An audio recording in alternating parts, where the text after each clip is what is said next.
let you guys get some more information about these kids that have signed with BYU today. And we'll just start with Coach Satake offering an opening statement. We'll let the coaches all do that, and then we'll get into some questions. When you have questions, you know the routine, just raise your hand and I will get to you and call on you guys so you guys can cycle through and try to keep your questions to one question, and then we'll cycle back through as we have time. So, Coach, go ahead. Thank you, Brett. We're really excited to announce our signing class for class of 2023. The early signing period has been really good for us, and I think this is a good opportunity for us to announce the guys that have signed, but also to alert everyone that there will be others that are going to be signing between now and the signing class that will be announced in February. So we'll still add to this group. Really excited about this group of young men that are joining our family. Obviously, there are going to be a few that are going to be going on missions first, but there are some that are joining us in mid-year in January, and others that will join us later on in summer. So want to express our gratitude and appreciation to all those involved in recruiting. Probably too many names to list individually, but our recruiting department, those guys done a great job with our recruiting assistants and everybody that's been involved in handling the recruiting process. Obviously, our coaching staff, our support staff, and our coaching staff, present, the current and the past. And so looking forward to getting more recruits added to this class, but also just want to just let them know how much we appreciate all their hard work and their sacrifice that they've made into bringing these young men here. And looking at the group of the young men, these guys fit BYU. That's the key, that they fit what we're doing here in the program. They fit the mission of our university, the mission of our football program, and what we're trying to accomplish as a football team on and off the field. And so really excited to announce all these young men, but also when we bring them here on campus, the key to this recruiting class is that they're connected to more than just the coaches, to myself, to the coordinators, and to the full-time coaches. These guys have developed camaraderie and a feeling of family with our players that are currently on our roster, as well as the alumni, everybody involved in the university, the faculty and staff that's been involved in the recruiting, the official visits, all that involved. I mean, it's been a wonderful process. I've been here now for 7 years, and being involved in recruiting, being able to see how much interaction that our recruits have with everybody involved at BYU, it's been amazing. I hope everyone knows that we appreciate them, and finally want the fans to know that we love and appreciate you guys. You guys make this thing work. Cougar Nation, thank you so much. This is your class of young men that's joining us this year, and really looking forward to talking about them. So with me right now, I have our coordinators, our offensive coordinator, Aaron Roderick, our defensive coordinator, Jay Hill. So A-Rod and Jay can take a lot of your questions. If you need something from me, you can obviously ask me. So we'll open up the questions and the opportunity to do this press conference. Thank you. Okay, thanks, Coach. Darnell, why don't you go ahead, followed by Kevin and then Mitch.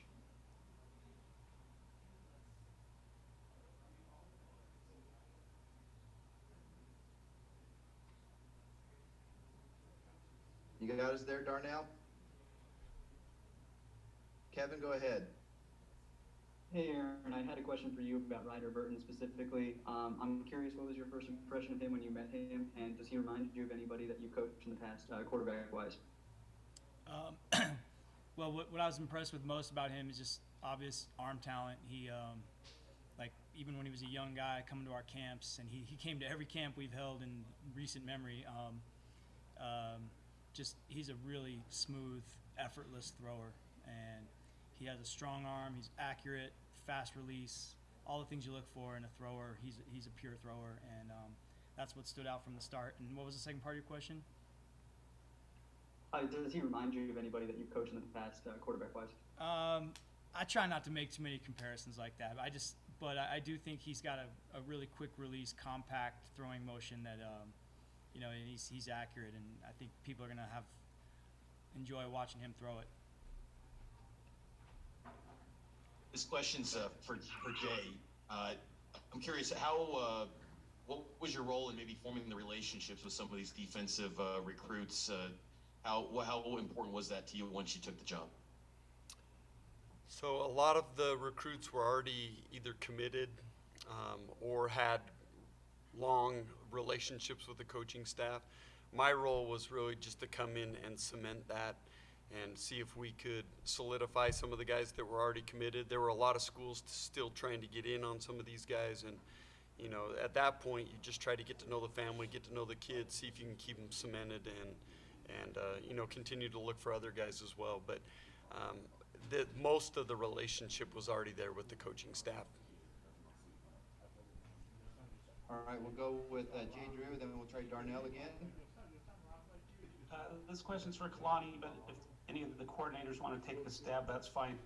Kalani, you talked about moving from developmental players to players that could help right away as you transition into the Big 12, ready-made players, I think maybe you've talked about. How does this class work towards that? Does this accomplish kind of your goals in that area? Yeah, I mean, when we're talking about the transition is going to the Big 12 and going through the off season. The development's always part of our program. Anyone can develop, and so it doesn't matter if you're returning for your senior year or you're a true freshman here. The development is always going to take place, and so in terms of ready-made players, even those guys need development. So we're looking at opportunities to get our guys better. And when we talk about guys that are ready to play, we're going to have to have a mix of guys that can obviously go on missions and guys that need to come in and play right now. I think that's probably me defining it a little bit more specifically, is that looking at the roster, seeing who's going to be able to provide us an opportunity to see depth and develop into it quickly, and then also projecting guys that are going to be here 2 to 3 years from now. And so that's kind of the goal, what we're trying to get done. And this recruiting class accomplishes all that. It's a diverse group, and a lot of the guys fit in the category that I just mentioned right now. But they all have the ability to do some great things here in LaVell Stadium and play for our program. Okay, great. Go ahead, Darnell.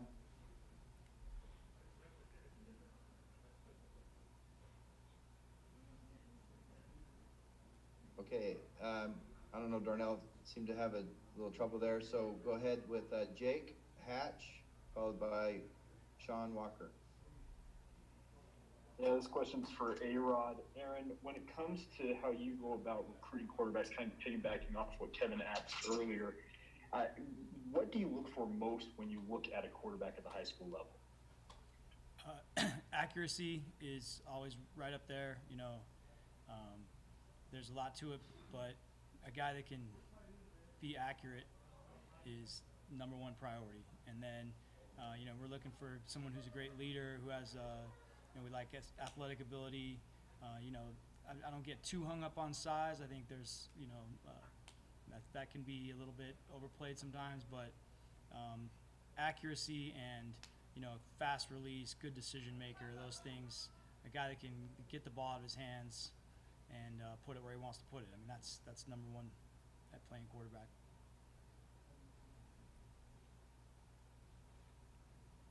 Go ahead, Sean.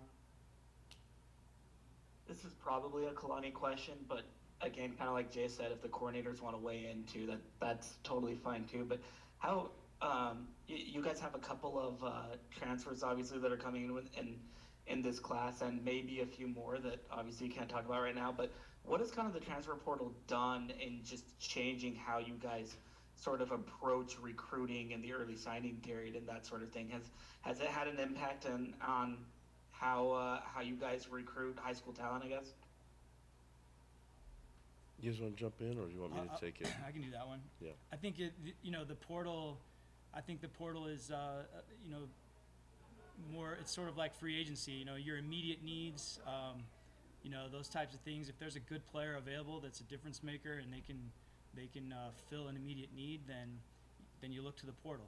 But we're never going to stop recruiting high school players that you know, that we project are going to be good players in this program. So I think finding a good balance there. You know, I think if you're just all portal all the time, there's a good chance your team's going to be pretty up and down from year to year. And so what we're trying to do is just have, you know, a nice balance there where we're plugging a few gaps with portal guys, but the majority of our recruiting class is still going to be high school players that, you know, a lot of them will go on missions, and then they'll get started for us a couple years later, and then we've got a long history here of developing players over time, and so I think we're trying to find that balance.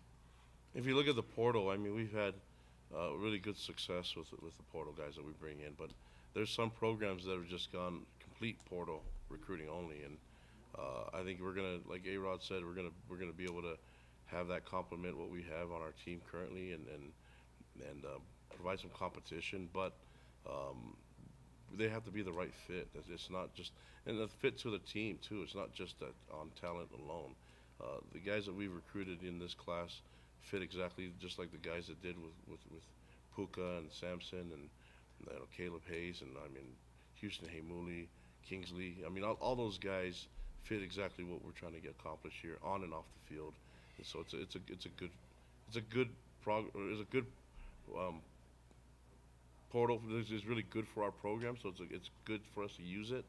But I don't think that's going to be like the overriding that most of our recruits are going to come portal only. There's some programs that do that. We won't do that. Anything to add, Jay? No, just I would say with the other schools recruiting the portal so heavily right now, the caliber of high school kid that we can still recruit is very, very, very high.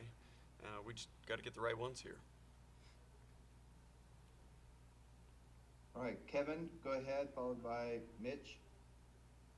Yeah, Jay, this one's for you. You mentioned some of the long-standing relationships that a lot of these guys already had with the previous defensive coaches. I'm curious if you noticed any uncertainty with some of the coaching staff turnover in this signing class particularly, or if they were kind of just already locked in. No, I don't sense a lot of uncertainty with these recruits that were here. Most of them committed to Kalani and his program, and the coaching staff changes I don't think interrupted at all what we're trying to get accomplished moving forward, and I didn't see any wavering from recruits due to that. And again, it's more that these kids were committed to Kalani and the program, and that's how it should be.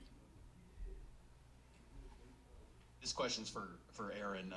Aiden Robbins, how much of an impact was the previous success that BYU has had in recent years at running back, or was it more of the existing relationships you guys had when he was coming out of high school? I think it was a little bit of both. We've had, we've run the ball pretty well here the last few years and had some success, and so I think that was attractive to him. But we also, like you mentioned, we had a good relationship with him out of high school. He visited here, and so, we kind of picked up right where we left off with him in high school. Felt like we already knew him really well. He knew us really well, so it was a pretty easy relationship, I guess. So I can't speak for him, but I think it was a combination of those two things that made him feel like he wanted to be here.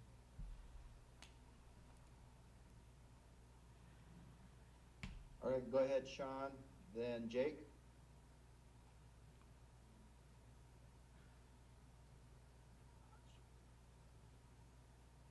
I need to learn how to unmute myself, kind of like Darnell sometimes. But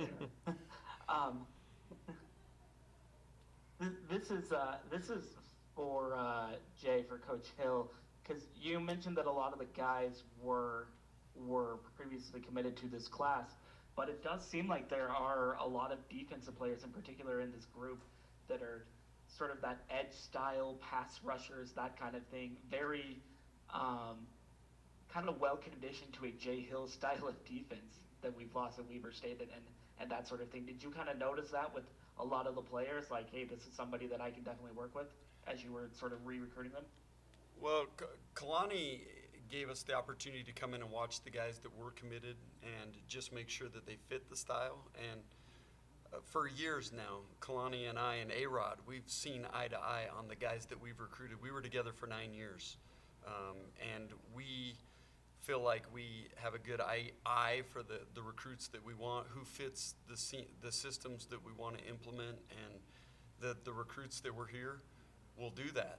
And I think adding Sione and the other defensive guys to the mix that we're comfortable with, recruiting's going to get better and better and better. And the key, in my opinion, is the eye for what we want to bring and how they fit the schemes and systems that we're going to implement. I'm going to apologize in advance for butchering this guy's name, but Isaiah, is it Bagna? Did I get that correct, Coach? Yes. Okay, I guess this is for you, Jay. Why him? Why did you bring him into BYU? What does he bring? Well, he's played a lot of Division I reps right now at a high level. He brings a twitchy pass rusher off the edge, and he's multiple. He can play outside backer. He can play defensive end. He's physical. He's athletic. I think he fits what we need on the edge, and he reminds me a lot of the guys that BYU has had here in the past. You know, the Van Oys, the Taki Takis, Fred Warners. He's a similar body type as those guys. All right, Mitch, go ahead, followed by Jay. And this question's for all three coaches, but we can start with Kalani on it. Tom Holmoe's talked a lot about this move to the Big 12. Everything needs to level up. The recruiting efforts with staff and support staff, what's going to take place to level up recruiting efforts going forward into the Big 12? I think just going off of what Jay said earlier is being able to project guys, but also when we're projecting guys and how they can play, is it's multiple positions. Other than the quarterback, which the quarterback himself can play a bunch of the positions, but if they can throw the ball, A-Rod's not going to let them go. But defensively, offensively, being able to just use guys at different spots, and we've been able to cross-train them and see guys that can play on the offensive side of the ball, they can also play on the defensive side of the ball. That's going to be the key. When you can pick from that pool of talent, and guys that are willing, I think it could be something special. So we're looking at recruiting. I'm not looking at rankings and things like that. I know you guys do all that, but we're looking at playing ability first, and also the versatility that they may have. And you look at this group of young men here, they can play a lot of different positions. A lot of them are hybrids in some ways, and it's just seeing what we need to fit the scheme. Now that we've had an identity on what we want to get done, offense, defense, and special teams, it's now taking the pieces that can fit in all three of those phases, and then finding out where they can be their best. And that's the key for us, is the flexibility and the versatility in all the players on the list.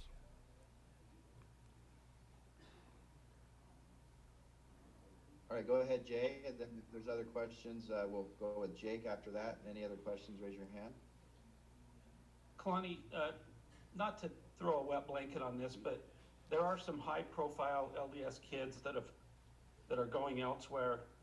What will it take to turn the tide, maybe, and get some of these kids back to BYU? Well, I mean, if you look at it in history, BYU hasn't had the monopoly on all of the LDS talent. I mean, there's guys that have gone to other places, and to assume that they're a member of the church and this is where they want to be, that's what we need to do is make sure that they're the right fit, whether they're members of the church or not. And our focus is to obviously recruit people that are common interests and that could fit our program, but it comes down to what they want, what's best for them. We've been able to have great relationships with recruiting. Obviously, our focus, people have in-state recruiting. We do that with this, but we also have to look at our members first, but also trying to communicate with them. And I think we have a really good staff that can recruit the best of them. And if that means that we can get a few more than we've been able to do, then great. I think we've got a really good thing to sell right now. We're in the Big 12. There's a lot of great things happening in this program, in the athletic department and in the university overall. And so there's a lot of great momentum swinging our way, and I anticipate that we'll be able to get that done in recruiting as well. So I'm projecting that we're going to be able to probably get more than what we've had in the past, but to assume that we should have ownership on all of them, BYU's never had that. Maybe way back in the 70s, I don't know, but it'd be great if we can get that done. That'd be nice. But what I want to have a monopoly on is 5-star young men with their character that will show on the field, and then we have a good group of that. And these guys they fit that character list right now. And but in the talent-wise, there's great talent all over the place. You can only sign so many. There's way more members of the Church of Jesus Christ of Latter-day Saints that can play football, that have tons of talent that we can't sign them all. It'd be great if we can. Kalani, it relates a little bit to recruiting here, but I wanted to get your thoughts on adding Sione Bua to your staff. I guess Jake can weigh in on this as well if he wants to, but what will he bring to your staff and to recruiting in-state in particular? Man, I don't know where to start. The guy's a great teacher, great recruiter, great leader. He's going to be perfect for what we need from our defensive front. He's tough, he's strong, and he's going to require his guys to do all that. Be physical, and to be tough. That's a relative word, but he's going to make them tough in all different ways, and that's mentally, physically, and spiritually, and and he'll do it by his example. I'm so excited that he's coaching with us, just like I am with Jay and the others that we've been able to add. And we got one more to add that we feel really excited about, and so hopefully we can announce that soon. But I feel good about the entire group. I feel good about our support staff. I feel good about what we're doing and creating the momentum that we had going into the bowl game, and now trying to get that to springboard us into 2023, going off of what we have here, complementing our recruiting class. All right, we'll take a last question from Mitch. Yeah, Aaron, wanted to ask you about Jackson Bowers, Josiah Phillips, and Ryder Burton. Just maybe I focus on them because they're offensive guys that'll be expect to be part of it next year. What type of impact, if any, do you think they could provide in 2023? Well, first of all, I think it's always sort of unfair to single out guys too much, and also anytime you comment on freshmen contributing, it's a tricky situation because if I say I have high expectations for them, then you're maybe putting pressure on them, or that isn't fair. Or then if you act like you don't expect them to play, then that's I want these guys to know that I believe in them. But Jackson Bowers, I'll just say is he looks like a Power 5 tight end right now. He's a big, strong, athletic guy. He's all of 6'5", 245, 250 pounds. And wouldn't be surprised if he is able to play as a freshman. He's a really good player, and Ryder is going to need to develop. He played in an offense in high school. It was very sort of old school I formation. He was under center most of the game, and adapting to our style of play it's going to take a little work. But the arm talent that's there and the work ethic that he displays leads me to believe that he's going to be a really good player here. He already knows our whole offense. The guy lives in this building. He's here as much as our assistant coaches are. And then the other guy you mentioned was Jojo. Jojo. Oh, Jojo is Jojo. He's a great-looking kid. He's long. He's athletic. Fessy did a great job recruiting him, and he's going to fit right in. If you notice, we recruit big receivers here. We've got a lot of length in our receiver room, and he's going to fit right in there. And I know Fessy's great at getting his guys ready to play, so I'm super excited about JoJo. All right, well, thank you very much, Kalani, Jay, and Aaron, for your time today meeting with the media, and we appreciate everyone's interest and attention to this. As we have additional signees and information that comes in, we'll distribute that to the media through our typical channels, and we'll have a packet of information with everything to get to you. If you have any questions, just reach out to us. And with that, we'll thank everyone, and we'll check in next time. Thanks, everybody. Thanks, guys.